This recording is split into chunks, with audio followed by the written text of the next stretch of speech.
These are the expenses for the last 3 Olympics in Tokyo, Rio, and London, and here's the total revenue generated from the last 3 Olympics for those cities. It's simple, the Olympics is not a good business, and for decades, the Olympics have been plagued with scandal after scandal, from corruption to human rights violations and insane cost overruns that have made many question whether it's even worth it. But that might be about to change. From July 26 to August 11th, 2024, Paris will host the 33rd Olympiad, with 329 separate events happening over 19 days. What's interesting about this Olympics is that France is taking a different approach to the Games, aiming to reinvent the Summer Olympics by minimizing its environmental impact and keeping costs down, and hosting events in places as far as French Polynesia. But here's the problem with the Olympics. Many recent Olympics have built massive fancy stadiums to showcase their wealth and spend billions on all new facilities for very specific sports, which all too often are left unused after the Games are through. A perfect example of this is the stadiums that have been abandoned for well over a decade now in Rio. So, Paris has opted to use existing stadiums instead and construct temporary structures in front of iconic landmarks like the Eiffel Tower. They are only building 2 new permanent structures for the Games, plus the controversial Olympic Village, which, trust me, I'll get into in a bit. But the 2024 Games face massive challenges like security and a project to clean up the Seine river, to make it safe for athletes to swim in it for the first time in a century. But if everything goes according to plan, the event will be incredible. On July 26, the opening ceremony will take place not in a stadium, but on the Seine River, with over 10,000 athletes parading down 6 kilometers of river on 90 boats, a first in Olympic history. The opening ceremony will have over 300,000 spectators watching from the river banks, with 200,000 more from buildings overlooking the river. That's over 4 times more people than could fit in France's biggest stadium, so that's gonna be really cool. But reinventing the Olympics will take more than just an opening ceremony, and that's where it starts to get interesting. Because in contrast to previous host cities in developing countries, Paris is starting with a huge advantage. France is a developed country, and Paris is a major city with a large amount of existing infrastructure. The city has already hosted the Olympics twice, in 1900 and 1924, although that was literally a century ago. Surprisingly, the city is even reusing a swimming pool from the 1924 Olympics. But what's even more shocking is that they plan to use a venue last used in the 1900 Olympics, the Seine River. The triathlon and marathon swimming events will have world-class athletes swimming in a river where it has been forbidden for over 100 years. Seeing heavy rains often cause runoff from the region's sewage treatment plants upstream to enter the Seine, which until now has put any swimmer at risk of dangerous fecal bacteria like E. coli and enterococci. In 1990, Jacques Chirac, who was the mayor of Paris at the time, promised to clean up the river and pledged to swim in it in 1993. But it never ended up happening. The Olympic promises have been met with skepticism due to past failures, including as recently as last year. A test marathon in August 2023 was cancelled due to heavy rains, and there is a risk that the Olympic events could be postponed or cancelled in case of heavy rains. Surfrider Foundation, an environmental non-profit, has been testing the Seine for over 6 months for concentrations of fecal bacteria, and only 1 of 14 samples taken showed safe levels of the bacteria. With the city shutting down river access to prepare for the Games, the organization asked in an open letter for continued river access to keep testing the river.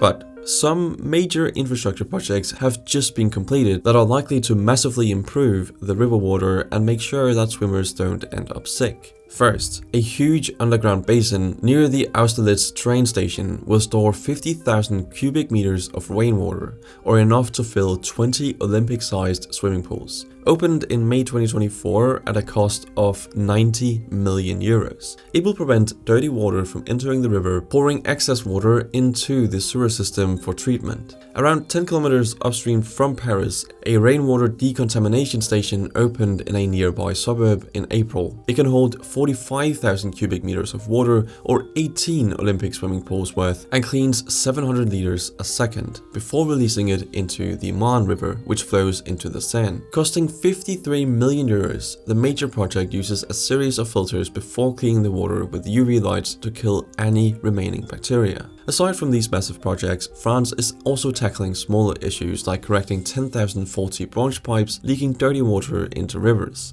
Another problem are the barges floating on the Seine. See, these barges, which include floating restaurants and houseboats, dump their raw sewage into the river. Despite some financial assistance from the government, barge owners need to shell out thousands to connect their boats to the sewage network. In total, 250 barges need to be connected to the city's sewer network to stop this from happening, and as of March, 20 still need to be connected. So it's no small task to clean up the river and make it safe. Overall, France is investing 1.4 billion euros to make parts of the Seine and Marne rivers swimmable again. Despite Surfriders' concerns, the government will test the river water every morning at 3 AM to ensure the river is safe for the Olympic swimming events. And to demonstrate just how clean the water is, the mayor of Paris will swim in the Seine on June 23rd. If the water is not clean enough by then, it will be postponed to the 30th. Or at least that was the plan.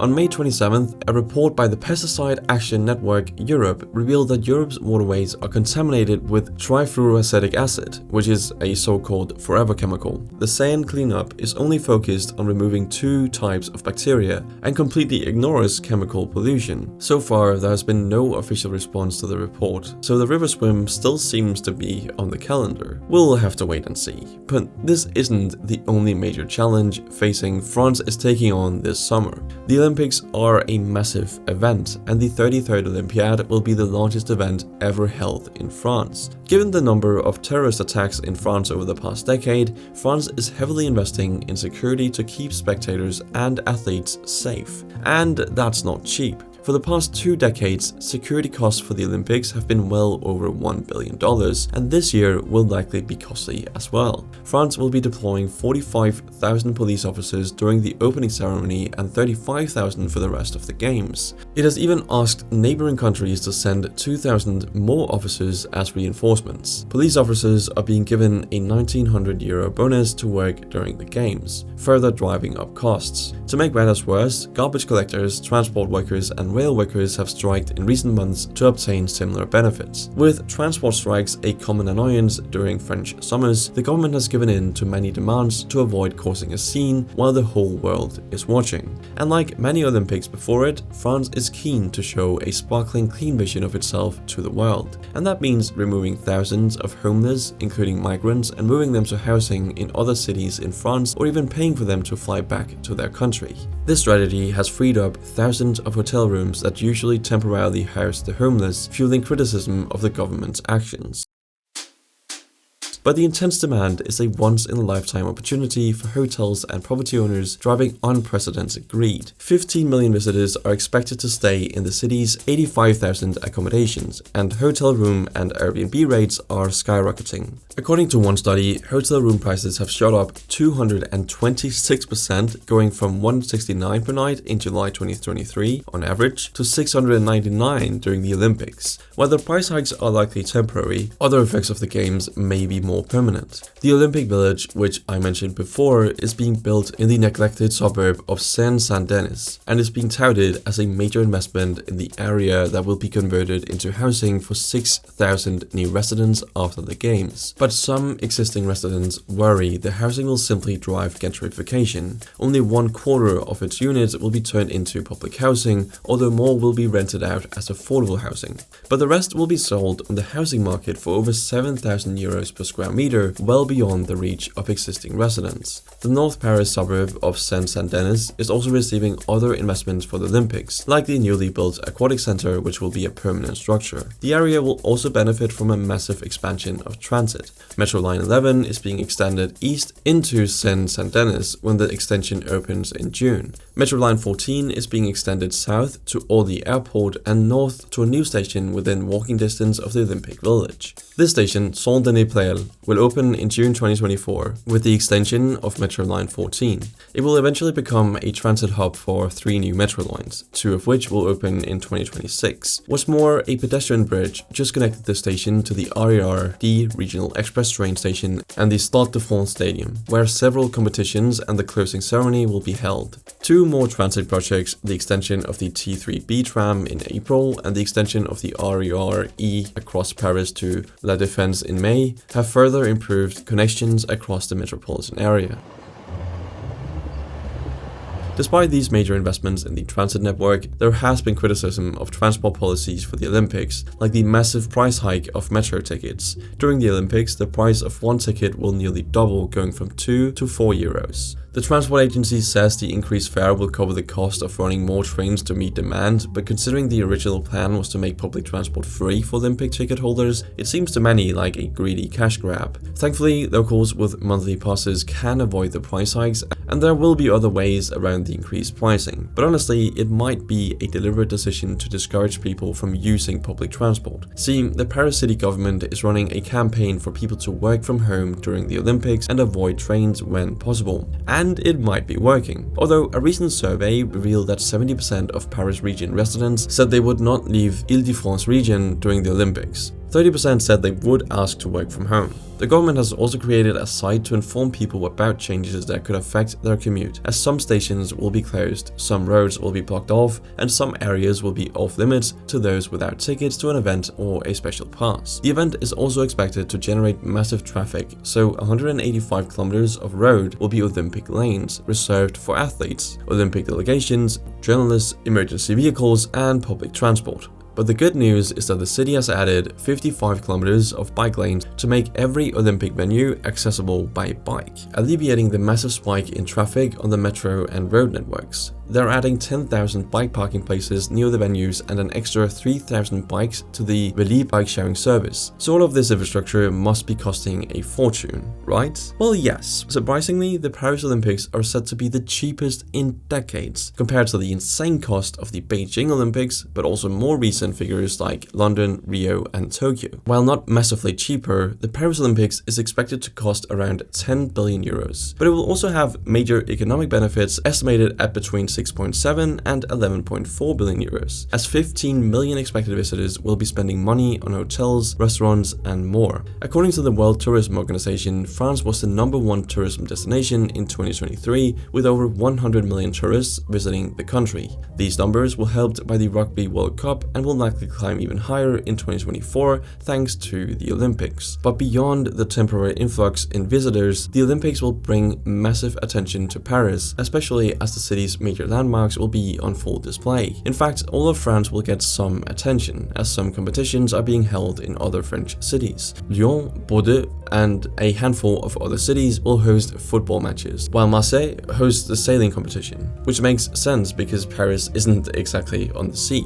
And the surfing competition will be held in Tahiti, literally on the other side of the earth from Paris. Tahiti is part of French Polynesia, which is technically part of France, so this is an interesting move, but it makes complete sense. So at this point, it's pretty clear that the millions of visitors and thousands of athletes traveling to the games will give the games a huge carbon footprint. After hosting a major climate conference in 2015, Paris is keen to show that it cares about the environment. It aims to make these the greenest games yet, emitting half of the 3.5 million tons of CO2 emitted by the 2012 London Olympics. They will also purchase carbon credits to offset the remaining emissions, although these credits are controversial and it's not clear if they actually do anything. Still, Paris is finding clever ways to reduce emissions. See, many major events use diesel generators to provide electricity. These are convenient because the event is temporary, but they cause unnecessary pollution. Instead, Paris is installing special electrical infrastructure to connect temporary venues to the national power grid. It's also ensuring everything is powered by wind and solar energy. Much of the Olympic Village will be made out of wood,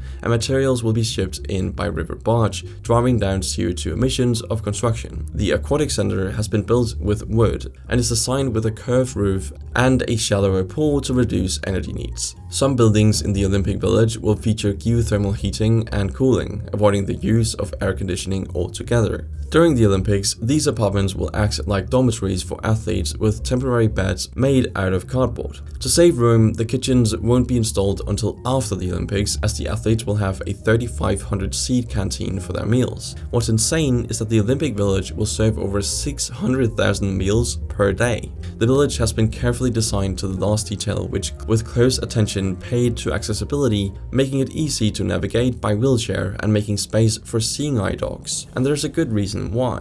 After the Olympics end on August 11th, the Paralympic Games will begin on August 28th for another 10 days. The Paralympics are basically the Olympics for athletes with disabilities. That means the village needs to accommodate these athletes, as does the city. Paris has upgraded nearly 2,000 bus stops to be wheelchair accessible and aims to quadruple the number of wheelchair accessible taxis. And that's key because Paris sucks in general for accessibility, with only one metro line fully accessible by wheelchair. Some metro stations require you to literally go down 6 flights of stairs to access trains. But as I explained in the Why Paris is Strangely Designed video, the city's metro network is over a century old, making it costly to upgrade. Still, despite Paris being such an old city, one very modern threat could derail the event: a cyber attack. During the 2018 Winter Olympics in Pyeongchang, South Korea, the Wi-Fi network and ticketing system went down on the night of the opening ceremony. Ever since, cyber attacks have posed a major threat to the Games, and Paris Olympic organizers are bracing for massive cyber attacks. They expect 3.6 to 5.4 billion hacking attempts during the event, and are preparing with war games to simulate cyber attack scenarios and identify potential vulnerabilities. What's shocking is who will probably be behind this summer's attacks, as state actors like Russia, Iran and North Korea are thought to be the only ones capable of carrying out the largest cyber attacks. With Russia barred from officially participating in this year's Games, they may seek revenge in a cyber attack. In fact, they have already been accused of carrying out a disinformation campaign to undermine the event. All in all, France is pulling out all the stops to make this event a success and address past criticisms. For one, past Olympics have been rife with corruption.